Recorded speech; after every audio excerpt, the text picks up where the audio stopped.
لا الہ الا اللہ لا الہ الا اللہ۔ حدیث پاک میں آتا ہے نبی علیہ السلام ایک گھر میں تشریف فرما تھے، انس بن مالک رضی اللہ تعالی عنہ دروازے پہ کھڑے تھے۔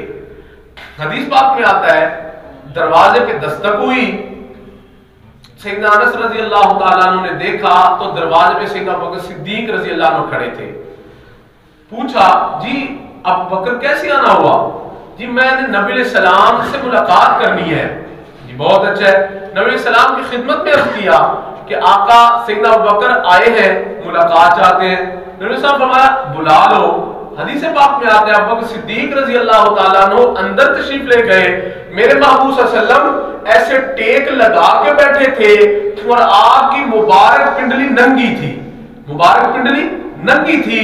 آپ صلی اللہ علیہ وسلم بیٹھے رہے، پھر دروازے پہ دستک ہوئی ہے، سیدنا عمر تھے۔ جی کیسے آنا ہوا؟ جی میں اندر آنا چاہتا ہوں۔ جی بہت اچھا ہے، نبی السلام نے اجازت دے دی۔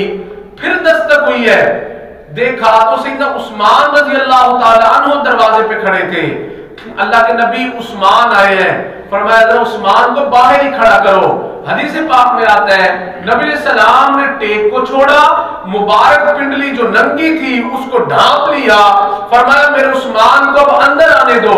سیدنا عثمان اندر تشریف لے آئے، نبی علیہ السلام سے جو بات کرنی تھی کر لی، تینوں حضرات تشریف لے گئے۔ عائشہ صدیقہ رضی اللہ تعالیٰ عنہ نے سوال کر لیا، وہ ذات دیکھ رہی تھی، کہتے اللہ کے نبی میرے ابا ابو بکر آئے، آپ اپنی حالت میں برقرار رہے، عمر رضی اللہ عنہ آئے، آپ اپنی حالت میں برقرار رہے، عثمان آئے، آپ نے ان کو باہر ٹھہرایا، پہلے اپنی حالت کو درست فرمایا، پھر ان کو اندر آنے کی اجازت دی ہے۔ یہ کیا مانگ رہے ہیں؟ سنو میرے محبوب صلی اللہ علیہ وسلم کیا فرماتے ہیں، فرماتے عائشہ عائشہ جس عثمان سے رب کے فرشتے حیا کرتے ہو، میں محمد کیوں نہ اس سے حیا کروں صلی اللہ علیہ وسلم۔